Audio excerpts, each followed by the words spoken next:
જય સચ્ચિદાનંદ, જય સચ્ચિદાનંદ. આખા દિવસના પુરુષાર્થમાં આપણે સૂક્ષ્મતમ દોષો પર હમણાં ધ્યાન કેન્દ્રિત કરીશું.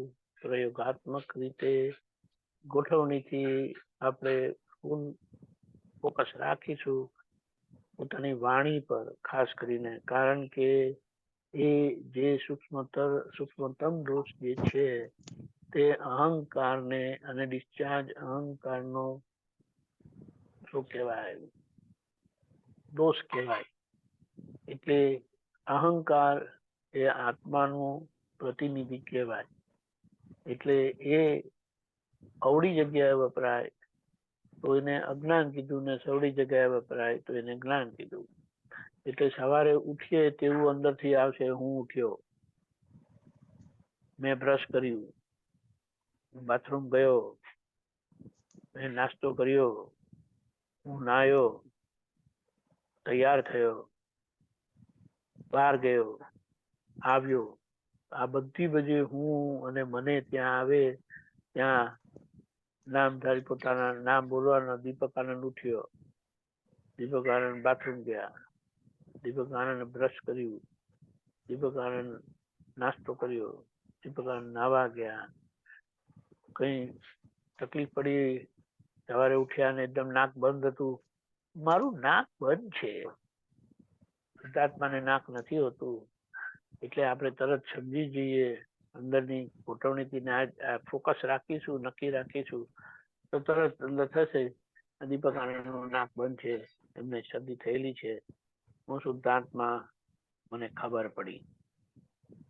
એટલે આવી રીતે આખા દિવસમાં આવી જ રીતે આપણે પોતાના સંબંધમાં આવી રીતે જોઈશું.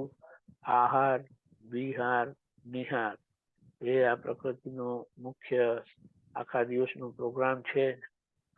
અને બીજું જોવું હોય તો આ 4 સંજ્ઞાઓ છે: આહાર, નિદ્રા, ભય અને મૈથુન.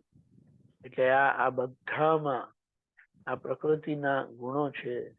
અને તેમાં હું નહીં તો મને કરીને વાણીનો, કારણ કે વાણી એવી રીતે રેકોર્ડ થયેલી છે અજ્ઞાનતામાં, એટલે એવી રીતે કરીને નીકળશે, હું આમ ને મને આમ.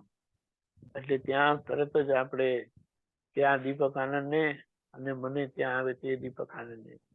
એટલે પછી આપણી એ જાગૃતિથી પછી એનો ઉપયોગ આપણો સારો રહેશે અને આપણે પ્રકૃતિને છૂટી પાડીને આવી રીતે જોઈ શકાશે.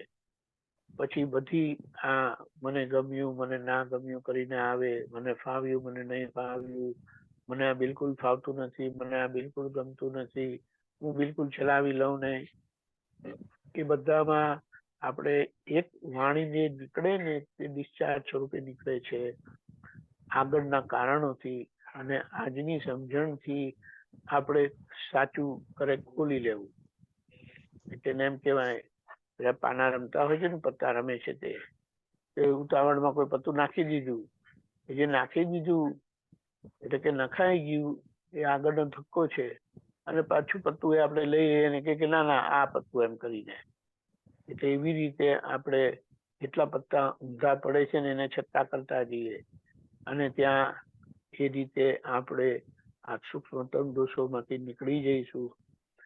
આજે એક વાત સમજવાની છે કે એ સૂક્ષ્મતમ દોષ તો છે અંદર, પણ એના પરિણામ વાણી વ્યવહારમાં આવે છે અને એ સ્થૂળ રૂપે પ્રગટ થાય છે, સૂક્ષ્મ રૂપે પ્રગટ થાય છે.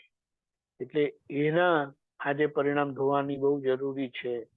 કારણ કે એ સૂક્ષ્મતમ દોષ વ્યક્ત થાય છે, મારાપણાનું પછી ખેંચાખેંચી થાય આપણા જીવન વ્યવહારમાં.